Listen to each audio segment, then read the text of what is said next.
Alright,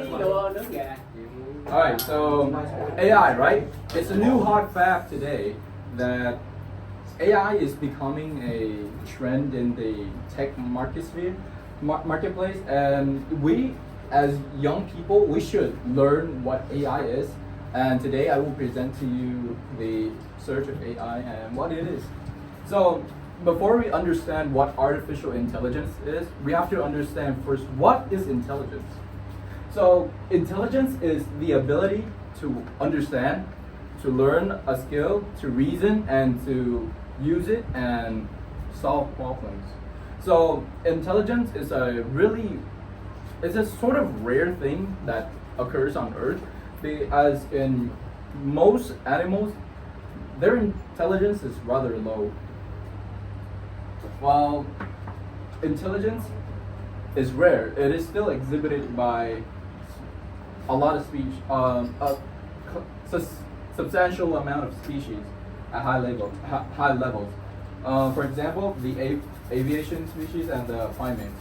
Well, the aviation, we have birds. So birds develop intelligence to navigate and coordinate themselves, as well as going in packs. The same goes with some primates, but the most notable primates to harness intelligence to their benefit is humans. They have harnessed intelligence to conquer the laws of nature.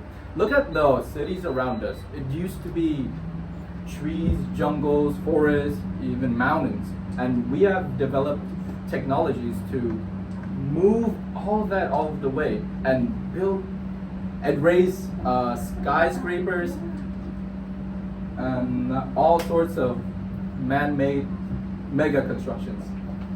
Okay, so now here's the problem. We're the smartest animals on Earth, but we still have problems that we want to solve but are too time consuming. So what did we do? We developed the first AI intelligence in the world. So before we have truly artificial intelligence, we have their precursors. Take for example the ELIZA in 1964. So ELIZA was a simple chat box created for the sole purpose of helping people cope with their depression and loneliness. Well, ELIZA was actually very obscure, didn't get much use. Next, we have the Deep Blue. Deep Blue is actually a really popular chessbot.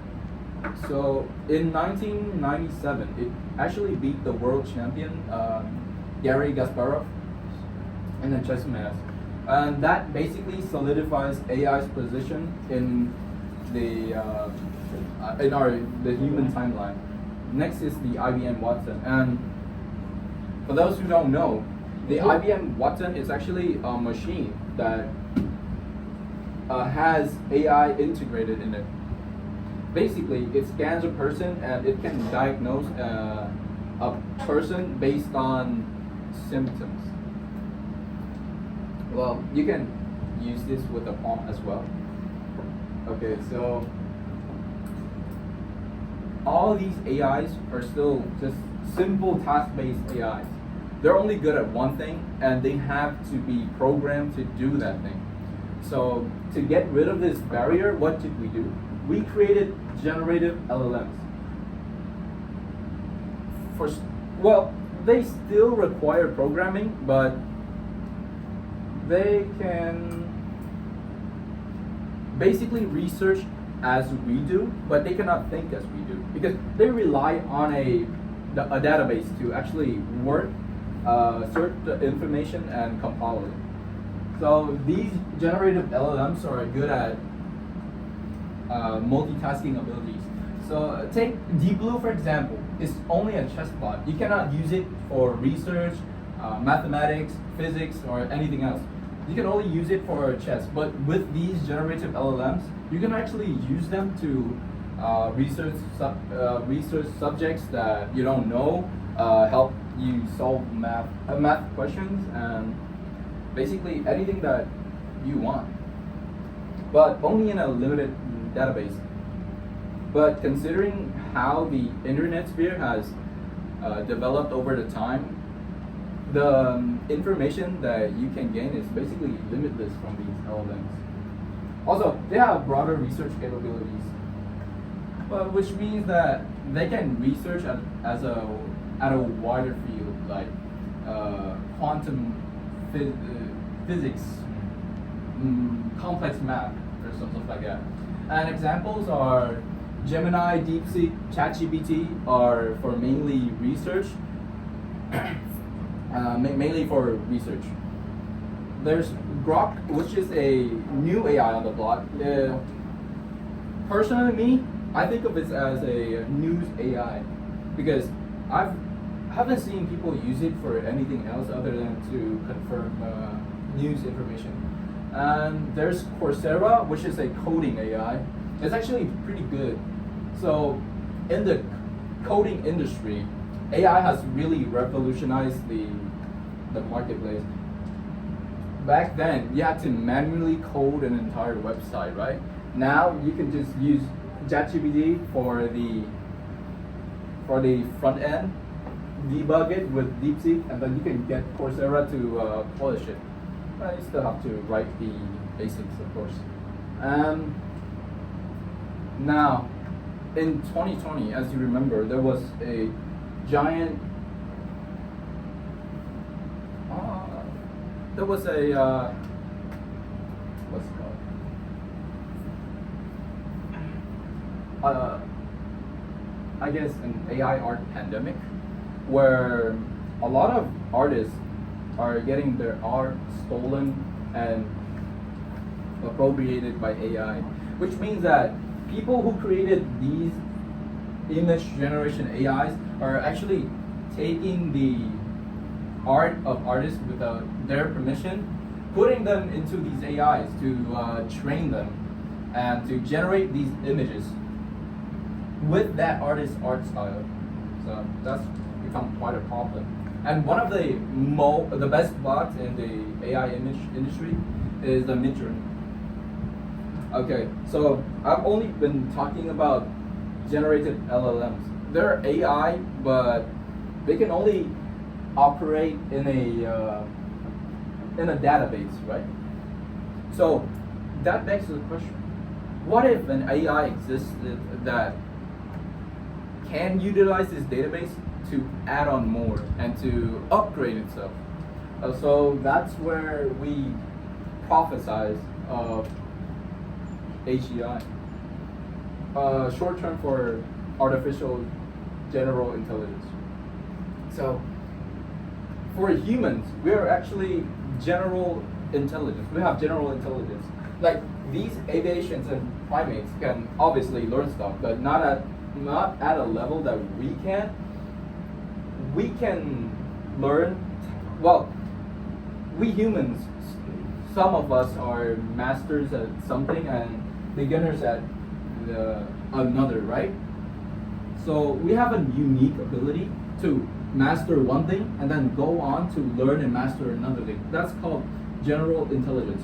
With dogs and cats, you can obviously train them, but they're not gonna be as good as at doing complex tasks. So basically, their intelligence is pretty limited. It's not general. That's where the AGI comes in to play. So it still operates on the same database as the generated LLMs, but this AI actually has no limits on their research and creativity. What I mean about this is that for DeepSeek and ChatGPT, right? You ask them a question, and they have to take time and search the broad database for your information, compile it, and deliver it to the chat that you're currently in. But with this generative AI, if you ask it, rewind. So ChatGPT, DeepSeek, right? Only in the database. They cannot, if the database doesn't contain the information you're looking for, you basically have to research it somewhere else.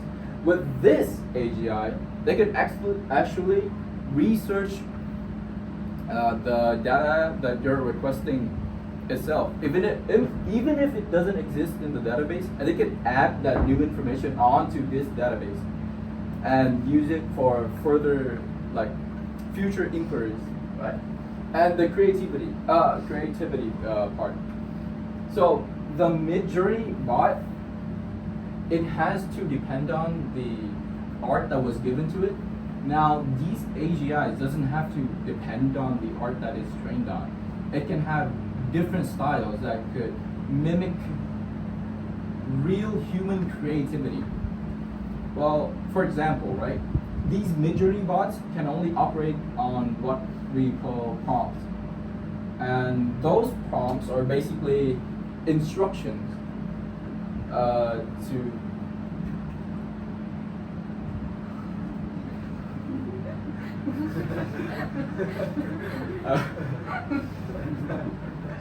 Okay. oopsie. So they're basically instructions to create something. Think of it as a cooking book. You have the instructions, right, and you can make the product. But with the generative intelligence, artificial general intelligence, you don't need. It doesn't need the instructions. You can give it something Abstract. abstract. You can give it something abstract and it will create.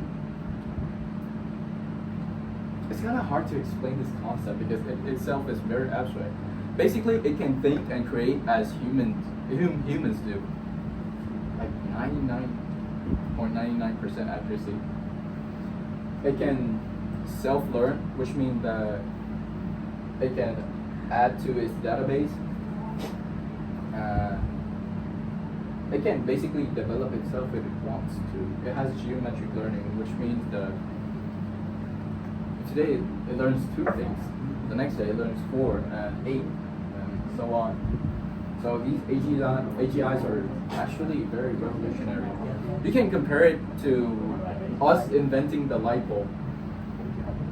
And for the risks, well, the risks are a bit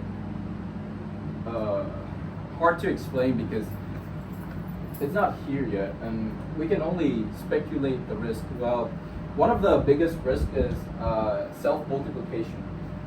So think of this as a scientist, right? But it's working 24/7, and it can. What if it can duplicate itself? Yeah. At first, you have 1 scientist working, and then you have 2 and 4, and then 1 million in 2 weeks. 1 million scientists in 2 weeks can bring revolutionary research to humanity, but it can also causes our downfall. Because what if it's not 1 million scientists, but 1 million terrorists, right? And that begs the question: how do we contain this AGI? So, funny thing, there's actually rules for artificial intelligence, and it wasn't written by a scientist, a coder, or something of a scientist. It was actually written by a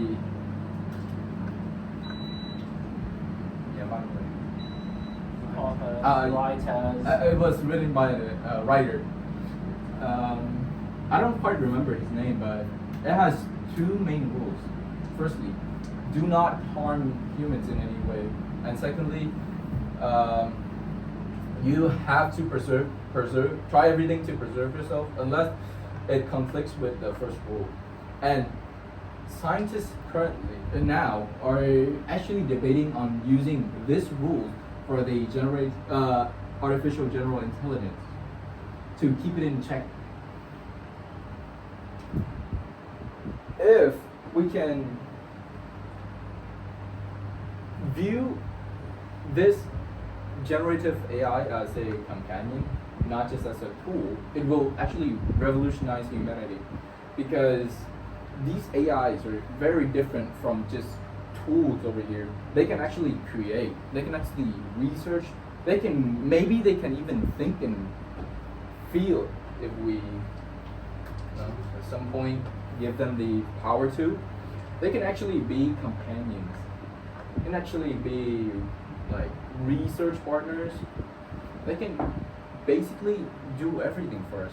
But along with that, people are scared of AI taking over the whole job market because we've seen that before with automation, with the factory lines getting replaced. Humans are out of work. Even coders now, their work is also in jeopardy because AI can now code, just as I explained. So AI is going to be the thing of the next century. It is undoubtedly going to be it's either going to be the revolution of humanity or the death of it. But we'll have to wait and see. And that concludes my presentation. Thank you for listening.